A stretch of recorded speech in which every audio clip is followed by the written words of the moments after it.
kita sampai di satu era yang namanya hyper competitive.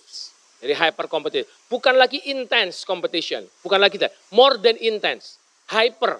Kenapa? Karena ini tadi pemainnya banyak, ya, pemainnya banyak, enggak ada. Pemainnya banyak, fluid, artinya batas-batas industri itu tidak lagi ketat, dia itu cair. Semua industri bisa melebur jadi satu. Ya, Bapak sekalian kalau lihatlah sekarang ya, rumah sakit jualan obat biasa, rumah sakit jualan kedai biasa. Tapi nanti rumah sakit ini akan jualan macam-macam, jualan asuransi, jualan segala macam. Sudah mulai melebar-lebar ke ekosistem yang lain. Maka konsep industri ini menjadi terbuka, menjadi ekosistem. Kalau dulu kita bicara industri, basisnya adalah kompetisi. Kalau sekarang basisnya adalah kolaborasi ekosistem. Jadi industri berubah menjadi ekosistem, kompetisi berubah menjadi kolaborasi. Nah, jadi kita sekarang bicara masalah konsep hyper competition. Dynamic competition, competition itu berubah-ubah. Kadang-kadang pemainnya ini besok udah mati, muncul pemain baru, seterusnya. Jadi ini sangat dinamik. Turbulensi, ketidakjelasannya itu makin tinggi. Bayangkan kemarin TKDN, ya semua TKDN. Banyak yang kemudian nggak lanjut bisnisnya gara-gara TKDN harus dipenuhi, jadi susah gitu ya.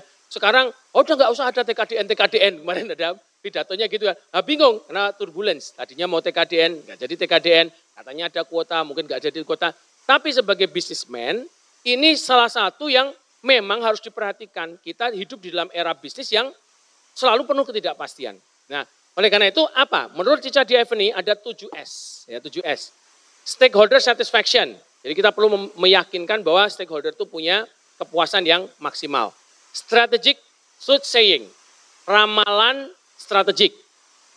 Melihat masa depan. Itu kenapa kemarin tadi saya mulai dengan melihat skenario-skenario yang mungkin terjadi. Ya, skenario dari sisi perang dagang seperti apa dunia ke depan. Apakah kita akan cenderung nanti akan lari ke China atau ke US? Ini pasti pilihan yang sulit oleh pemerintah. Karena pemerintah itu hari kesekian ya, itu mengatakan kami akan segera negosiasi dengan Amerika. Kirimlah tim bersama Pak Erlangga kan. Nah, habis ngobrol terus Pak Erlangga ceritalah, kami tadi sudah lakukan negosiasi dengan suasana hangat menyenangkan bla bla bla bla bla bla bla. 34% dinego. Timnya pulang ke Amerika, tarifnya naik jadi 47%.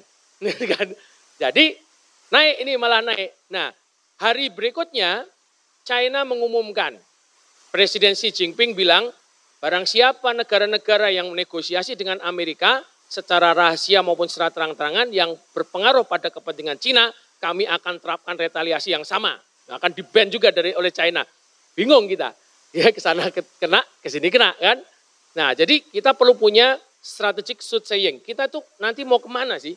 Nah, kita perlu meramalkan skenario terbaik yang mungkin terjadi di masa depan itu yang mana. Oke. Berikutnya adalah positioning for speed. Nah, ini penting Bos sekalian. Kemampuan kita untuk mengeksekusi segala sesuatu itu dengan cepat.